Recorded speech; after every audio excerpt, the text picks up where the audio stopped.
Okay, looks like we are rolling. Welcome everyone to another video. This is QnA November, and I'm basically planning to do a Q&A video at the end of every month. So I'll make this community post where you can send your questions basically. And let's get started. So Dexter is asking me how old am I? I'm 27, and I get a lot of questions along the same lines, like what is the age of students doing their masters or an MBA in Norway. And usually so I'll talk about my class. We have students from 22, 23 going to 33, 34. So age is actually just a number here, and everybody's just looking to gain more knowledge or gain more skills. So Tharusha is asking me, how about the PhD opportunities in Norway? What are the benefits and the PhD salaries? How to get PhD opportunities? Blah blah blah. So for PhDs in Norway, you apply to programs just the way you would be applying to a master's or a bachelor's program. For example, let's talk about BI in this case. So BI has some open positions on the portal for PhD in specific domains. You will click on them, you will apply, and then hopefully you get in. And regarding the PhD salaries and benefits, the benefit of a PhD program is you are doing a PhD program. The PhD salaries would be, as I've heard, so this is not a source, this is something I've heard, PhD salaries could range from 350,000 NOK to 450,000 NOK an year. Again, I have only heard about this, and I am not very sure because I don't go and ask people about their salaries. So yeah, how's the job market in Norway? Well, so I'm in my third semester, right? And I will finish my masters in May or June. That's when I finish. And already a lot of people that I know from my class, they have full-time jobs. So I would say the job sector in IT is really good, and it's all about your network, your skills, and how well do you present yourself, your projects, work experience, etc. So specifically about the job market, it's not bad, it's good, conditioned on you having relevant skills and just being up to the mark. Nikhil is asking me, can you please check and advise about the masters in logistics and supply chain? Is it taught in Oslo or Bergen? I know somebody who is an alumni in this master's specialization, and it's taught in Oslo. So, and it's a good course. Please clear my doubt about financial requirements, how many months of statement they ask, and when we start depositing money in the bank, if we deposit amount in the end time, does it affect? And discuss about the education loan. So first of all, the money that you submit is actually required to get a visa, a student visa in this case. The question about depositing amount in the end time is basically irrelevant, because if you need a visa, you will have to show that you have that specific amount. So I understand finances are difficult, but if you deposit your money in the end, you'll get visa even later. So that's the thing. Discuss about education loan. So personally, I did not take any loan. I had some savings and stuff. About education loan, I really cannot recommend anything because I haven't done that.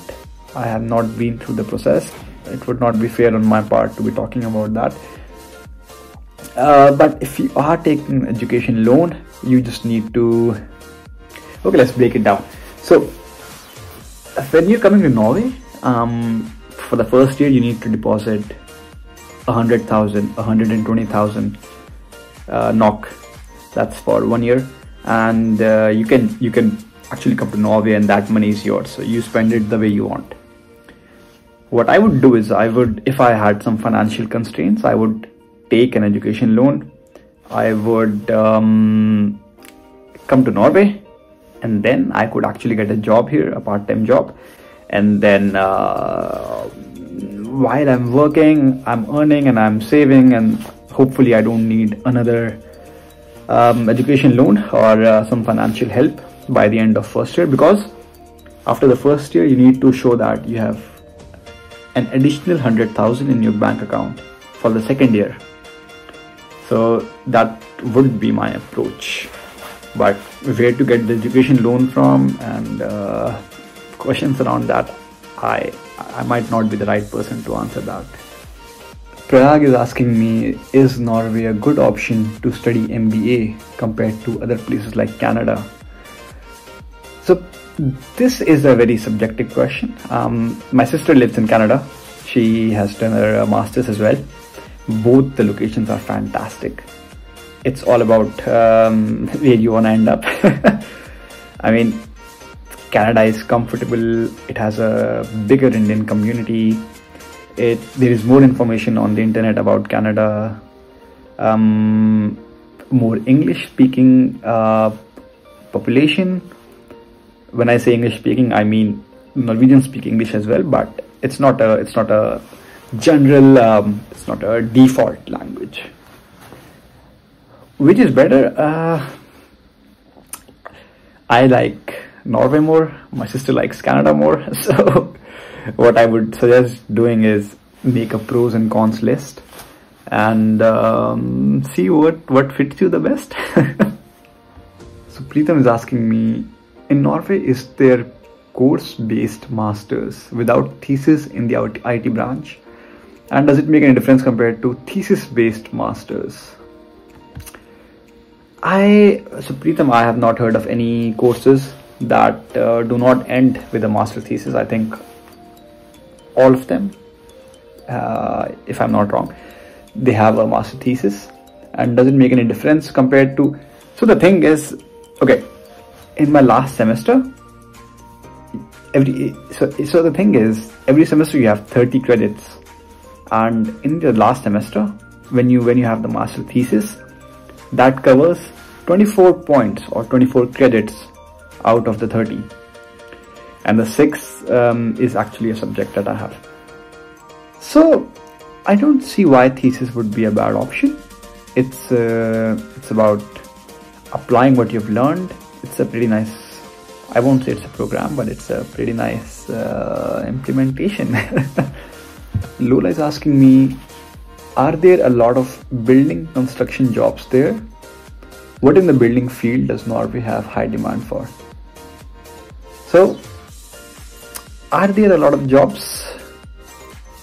Yes, but I think you belong to a non-Norwegian speaking population, and it would be hard to get a job in that sector if you don't speak Norwegian, because these are the kind of jobs that actually need a lot of coordination between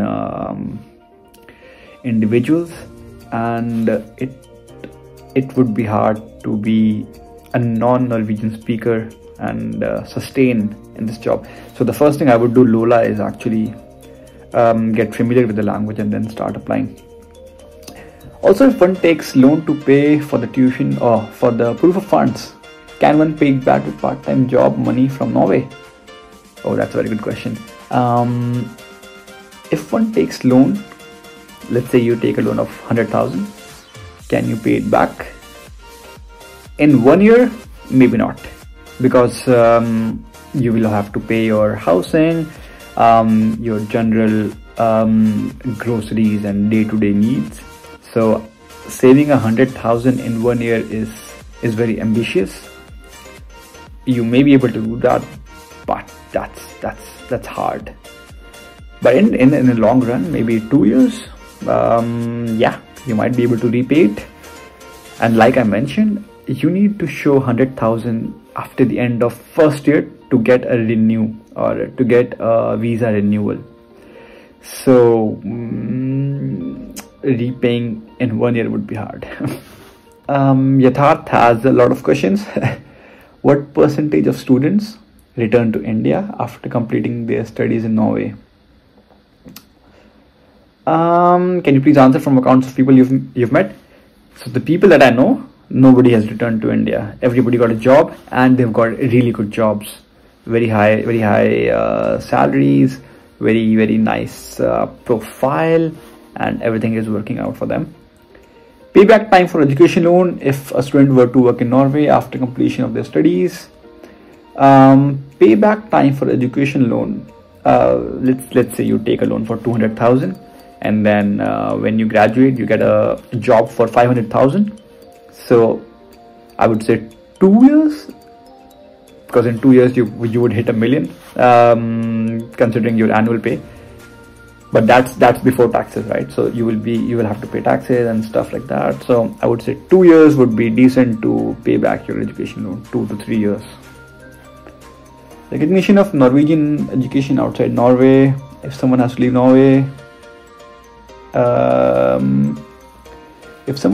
Norway, after completion of studies, if they're unable to find employment, what's the general perception towards Norwegian students?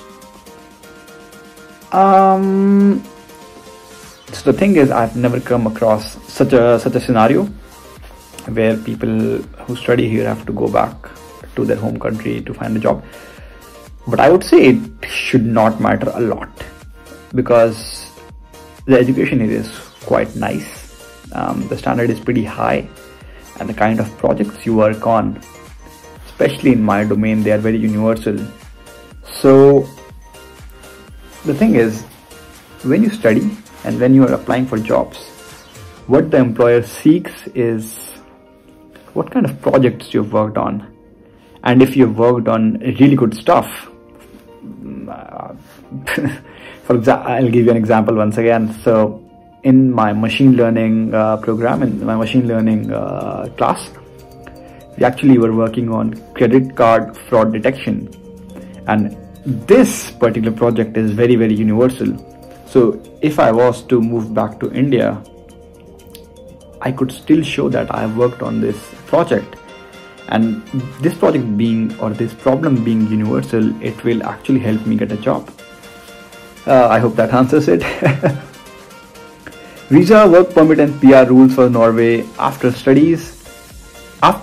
So okay, when you finish your graduation, you can get either a skilled worker permit, that is a full-time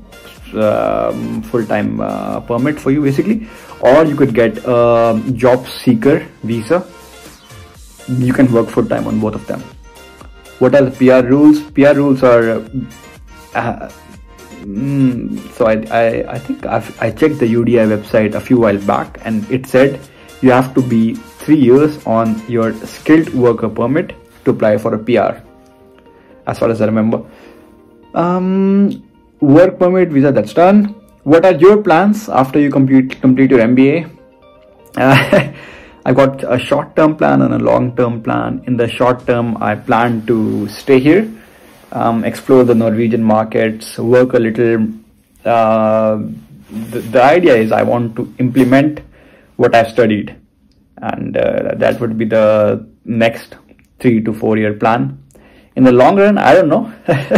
I'll see where I end up, where destiny takes me. But hopefully it's somewhere good. That answers most of the questions. I got a last question from JK asking me how I am and where I've been. So this semester was really tough. We had a full-time internship for 10 weeks, 2.5 months, and then a very intense subject that started and ended in November. Also, I've got some great news that I'll share in the coming videos. It's about a new job that I'll be joining. I'll make sure to make videos on that as well. Please keep in mind, this is coming from my experiences, and these are not written on stone. So that don't, yeah. This is it for QnA November. I'll post again in December and take more questions then. But for now, this should do it. Hope you had a good time. I'll see you next time. Bye.